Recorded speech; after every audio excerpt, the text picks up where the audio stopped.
வணக்கம். என் பெயர் டாக்டர் பூரி தவன். இன்றைக்கு இந்த வீடியோவில் நாம் உங்கள் உயர் இரத்த அழுத்தம் மற்றும் உயர் சர்க்கரை பற்றி பேசப் போகிறோம். ஏனெனில் இவை 2 நோய்களும் ஒவ்வொரு வீட்டிலும் காணக்கூடியவை. நீங்கள் மருந்து உட்கொள்வதாக இருக்கலாம். உங்கள் பெற்றோர் இரத்த அழுத்தம் மற்றும் சர்க்கரைக்கு மருந்து உட்கொள்வதாக இருக்கலாம். ஆனால் நாம் இரத்த அழுத்தம் மற்றும் சர்க்கரைக்கான மருந்து எடுத்துக் கொண்டிருக்கும் போது தொடர்ந்து அதை எடுத்துக்கொண்டே இருப்போம். ஆனால் ஒரு நாள் நாம் சோர்ந்து போகிறோம். நெறைய எடுத்து விட்டோம் அப்படின்னு கூறி, அத எடுத்துக்கொள்ள முடியாது என்று விட்டு விடுகிறோம். பிறகு சில காலத்திற்கு பிறகு இரத்த அழுத்தம் கட்டுப்பாட்டில வந்துவிட்டது என்று தெரிகிறது. சர்க்கரை கட்டுப்பாட்டில் இல்லாமல் போய்விட்டது. இரத்த அழுத்தம், சர்க்கரையின் காரணமாக இடைவெளி வந்துவிட்டது. சிறுநீரகம் பாதிக்கப்பட்டு விட்டது. நாமே நம்மை எப்படி காப்பாற்றிக் கொள்ளலாம்? இரத்த அழுத்தம் சர்க்கரையால் ஏற்பட்டது. இதை பற்றி பேசுவோம். 2வது, உங்கள் சிறுநீரகத்தை எப்படி காப்பாற்றலாம்? இரத்த அழுத்தம் மற்றும் சர்க்கரையால் ஏற்படும் சேதத்திலிருந்து மற்றும் எப்படி நம் சிறுநீரகத்தின் செயல்பாட்டை அதிகரிக்கலாம் பற்றி பேசுவோம். இந்த 3 விஷயங்களையும் நாங்கள் விவாதிக்கப் போகிறோம் இந்த வீடியோவுல. முதலில் புரிந்து கொள்ள வேண்டிய விஷயம் என்னவென்றால், இரத்த அழுத்தம் மற்றும் சர்க்கரை ஆகிய 2ம் வாழ்க்கை முறை கோளாறுகள் என்று அழைக்கப்படுகின்றன. அதாவது என் வாழ்க்கை முறை சரியாக இல்லாவிட்டால், அப்போதுதான் எனக்கு இரத்த அழுத்தம் மற்றும் சர்க்கரை ஏற்படும். சில இடங்களில் பெற்றோருக்கு அது இருந்தது, அது உங்களுக்கும் நடந்தது என்று கூறப்படுகிறது. அதை ஏற்கலாம். ஆனால் பெரும்பாலான நேரங்களில் இது வாழ்க்கை முறை கோளாறு, தவறான முறையில் உணவு, தவறான முறையில் தூக்கம், அதிகமாக இனிப்பு உணவுகள் சாப்பிடுவதால், உணவின் காரணமாக இரத்த அழுத்தம் மற்றும் சர்க்கரையின் அறிகுறிகள் யாருக்கும் ஏற்படலாம்.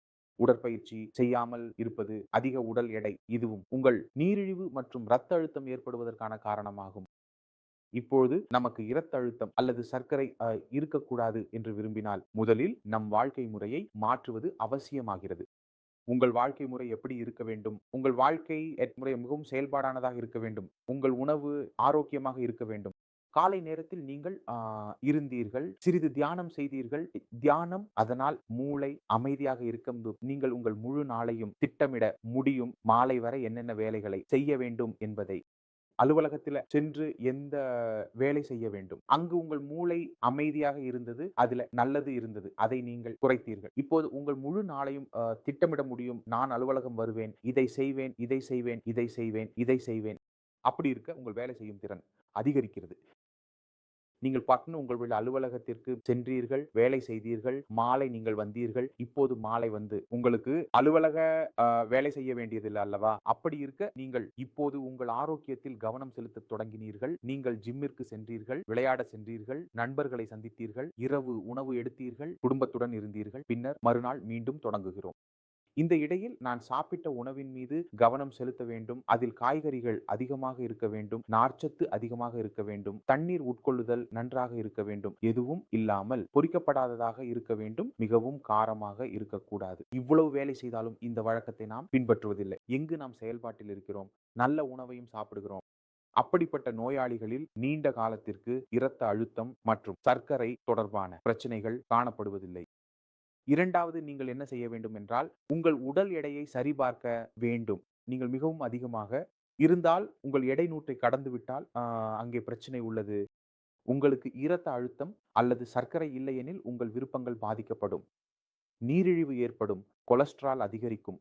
எனவே நீங்கள் உங்களை செயல்பாட்டில் வைத்துக்கொண்டு, எடையையும் நிர்வகித்து செல்ல வேண்டும். நீங்கள் இதை செய்தால், இரத்த அழுத்தம் மற்றும் சர்க்கரையை தவிர்க்க முடியும். இரத்த அழுத்தம் மற்றும் சர்க்கரையை தவிர்த்தால், அவற்றால் ஏற்படும் மற்ற நோய்களையும் தானாகவே தவிர்க்க முடியும்.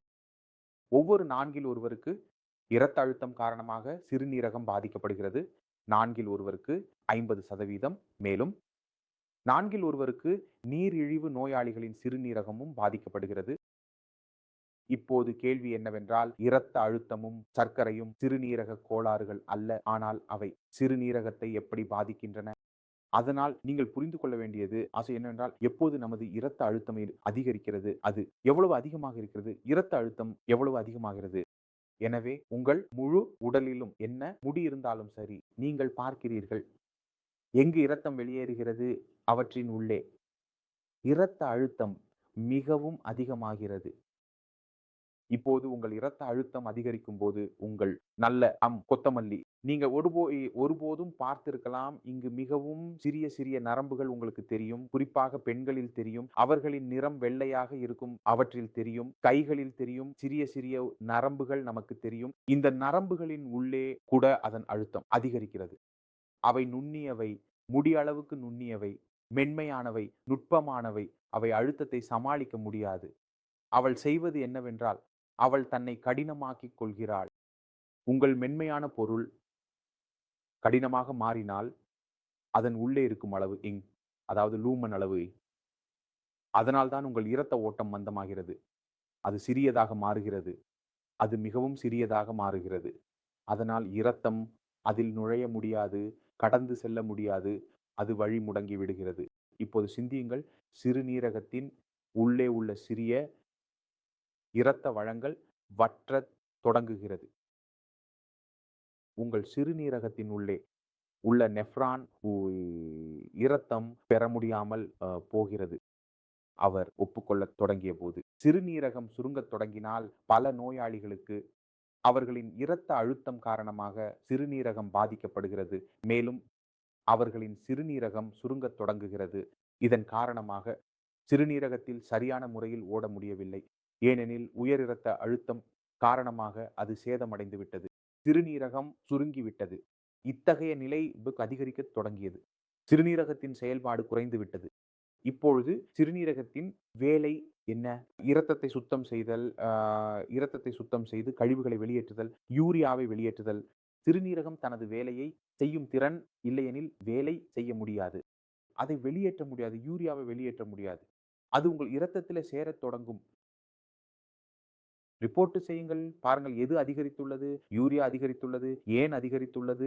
ஏனெனில் சிறுநீரகத்திற்கு சேதம் ஏற்பட்டுள்ளது மற்றும் சிறுநீரகத்தில் சர்க்கரை இருக்கிறது. இப்ப உங்க சர்க்கரை வெப்ப நிலைத்திருக்குதா? சர்க்கரை இல்ல. நான் 120, 150 வரை பேசுகிறேன். உணவு உண்ட பிறகு சர்க்கரை அதிகரிக்கிறது என்று நினைத்துக் கொள்ளுங்கள். உங்கள் சர்க்கரை 300, 400 அல்லது அனைவருக்கும் இருக்கும். மாத்திரை சாப்பிடுவேன், சரியாகி விடுவேன். இனி செல்ல தேவையில்லை. நான் அடுத்த மாதம் டாக்டர் அவர்களை சென்று காண்பிக்கிறேன். என்னை 1 மாதம் கழித்து அழைத்தார்கள். ஆனால் அந்த மாதத்தில் உங்கள் சிறுநீரகம் சேதமடைந்தது. உங்கள் இரத்த வழங்கல் சேதமடையத் தொடங்கியது. உங்கள் திசு பலவீனமடையத் தொடங்கிவிட்டது. சிறுநீரகம் தனது வேலை செய்யும் திறனை இழக்கத் தொடங்கியது. இப்போது இதனால் சிறுநீரகம் சுருங்கவில்லை. சிறுநீரகத்தின் அளவு முற்றிலும் சாதாரணமாக இருக்கும். எந்த சேதமும் இல்லை. ஆனால் சிறுநீரகத்தின் வேலை செய்யும் திறன் பாதிக்கத் தொடங்குகிறது. அதேபோல உங்கள் பார்வை திறனிலும் பாதிப்பு ஏற்படத் தொடங்குகிறது. அதேபோல உங்கள் கால்களின் நரம்புகள், வெப்பம் மற்றும் குளிர் உணர்வுகள் அவையும் பாதிக்கப்படத் தொடங்குகின்றன. அதனால் நீரிழிவு நோய் இரத்த ஓட்டம் மிக நுணுக்கமாக இருக்கும். அனைத்து பகுதிகளிலும் பாதிப்பை ஏற்படுத்துகிறது. அவை அனைத்தும் சேதமடையத் தொடங்குகின்றன. உங்கள் திரை, கட்சி மற்றும் பிற இந்த 3 விஷயங்களும் உங்கள் மீது தாக்கத்தை ஏற்படுத்துவதை காணலாம். இதை நீங்கள் கட்டுப்படுத்த முடியாது என்று இல்லை. உங்கள் உடல் எடை அதிகரிக்கும் போது நீங்கள் அதை செய்ய முடியும். உங்கள் மருந்துகளை புறக்கணிக்காமல் இன்சுலினை நேரத்துக்கு எடுத்துக்கொண்டு தடுக்க முடியும்.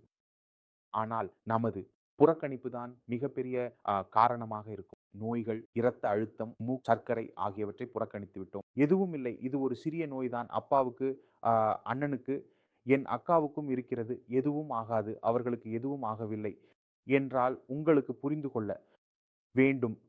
இரத்த அழுத்தம், சர்க்கரை போன்ற நோய்களை கட்டுக்குள் வைத்திருக்கிறோம். அவற்றை ஓட விடமாட்டோம். மேலும் அவற்றின் சிகிச்சையை எப்போதும் மருந்துகளால் தொடங்க மாட்டோம்.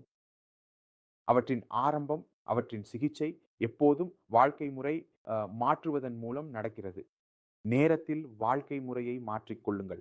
நோய்கள் அதிகரிக்காது. வாழ்க்கை முறையை மாற்ற பிறகு முழு வாழ்க்கையும் மருந்துகளின் மீது இருக்கும். சிறுநீரகம் கெட ஆரம்பித்து விட்டது. கிரேட்டினின் அதிகரிக்கிறது. யூரியா அதிகரிக்கிறது. இப்போது நமக்கு தீர்வு என்ன?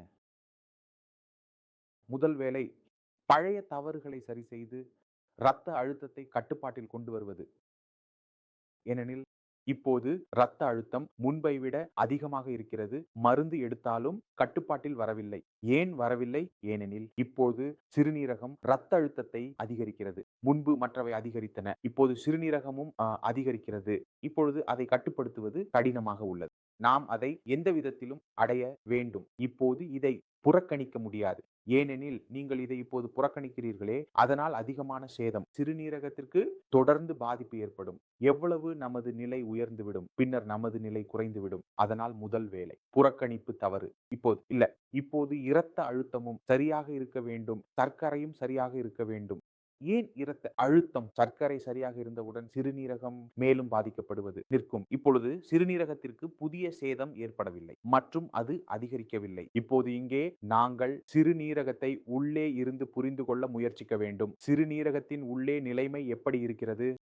அப்படி என்றால் சிறுநீரகத்தின் உள்ளே நிலைமை அப்படியே இருக்கிறது. சிறுநீரகம் சோர்ந்து போய்விட்டது, கடினமாகிவிட்டது, விநியோகம் சரியாக இல்லை, இப்போது பலவீனமாக உள்ளது.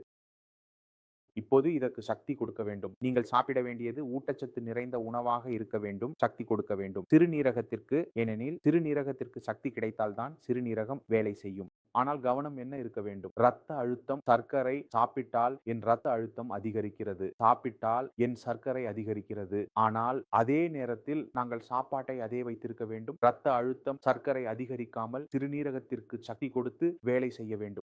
ஏனெனில் நான் சாப்பிட்டால் இரத்தம் உருவாகும், சாப்பிடவில்லை என்றால் இரத்தம் உருவாகாது. சாப்பிட்டால் புரதம் உடலுக்குள் செல்லும், சாப்பிடவில்லை என்றால் புரதம் அப்படியே இருக்கும். சாப்பிட்டால் எல்லாம் தொடர்ந்து நடக்கும், சிந்திக்க முடியும், சக்தி இருக்கும், நடக்க முடியும், அசைய முடியும், நகர முடியும். நோயாளி தனது உணவு மற்றும் பானத்தை குறைத்து விடுகிறான், நிறுத்தி விடுகிறான், மிகவும் மாற்றி விடுகிறான். அங்கு அவனுடைய சிக்கல்கள் அதிகரிக்க தொடங்குகின்றன. சிறுநீரக நோயாளிகளுக்கு இருக்கும் மருந்து ஒரு வேலை மட்டுமே செய்கிறது. அது அந்த சூழலை உருவாக்குகிறது. அங்கு சிறுநீரகம் தன்னை வளர்த்து கொள்ள முடியும். இப்போது சிறுநீரகம் எங்கள் உடல் என்பது ஒரு அறை போன்றது என்று நினைத்துக் கொள்ளுங்கள். இந்த அறையில் மிகவும் புகை உள்ளது. அப்பொழுது நம்ம என்ன பண்றோம்? நாங்கள் ஒரு வென்டிலேட்டரை நிறுவுவோம். ஒரு வென்டிலேட்டர் வழங்கப்படுகிறது. இப்போது உங்கள் உடலை ஒரு மூடி அறை போல நினைத்துக் கொள்ளுங்கள். இதன் உள்ளே உள்ள சூழலை நாங்கள் சுத்தமாக வைத்திருக்க வேண்டும், நலமாக வைத்திருக்க வேண்டும். எங்கள் சிறுநீரகம் வேலை செய்ய வேண்டும். இந்த வேலைக்கு மருந்து மட்டுமே செய்கிறது. அதனால் உணவு அதனிடத்துல மிகவும் முக்கியமானது. நான் என்னிடத்தில் மிகவும் முக்கியமானவன். இப்போது நான் விரும்புகிறேன், நீங்கள் சில சிறுநீரக பிரச்சனை உள்ள நோயாளிகளை சந்தித்து அவர்களுக்கு ஏன் இந்த நோய் ஏற்பட்டது என்பதை புரிந்து கொள்ளுங்கள். இதனால் நீங்கள் உங்களை நோயிலிருந்து எவ்வாறு காப்பாற்ற வேண்டும் என்பதையும்